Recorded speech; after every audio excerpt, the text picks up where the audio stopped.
会合を行って、ね、野党共闘しよう。だからほとんど民主党じゃないよ。結局分裂するんだったら初めからね、分かれることにしなきゃいいんだから。その時々の政策の不一致、ね、政策の違いだけで、じゃあ考え方が合わないから、ね、分かれましょう。分かれるのは簡単だけども、それを選ぶ国民の身にもなれという話です。ね、二大政党制を作るんであれば、それなりの政治家の数も必要だし、ね、野党連合で吸収して合体したところで、今の政権与党にね、納得できるかと無理だ。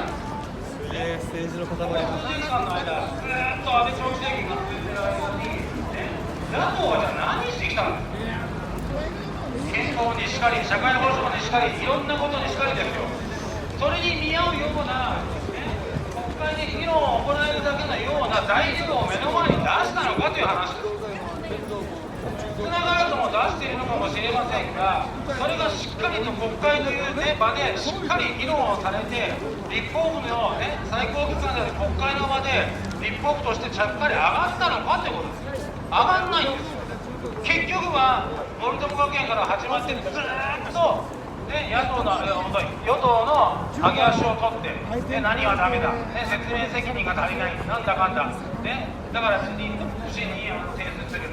ね、不信任案を提出するんだったら提出すればいい。不信任案を提出して、ね、健康与党に対してしっかりと信用を問うべきだ。しかしながら途中でやめるんです。結局なぜか。不信任案を仮に提出したときに、それが受理された場合、内閣は総辞職するわけですから、そうすると政権選択を担わされる。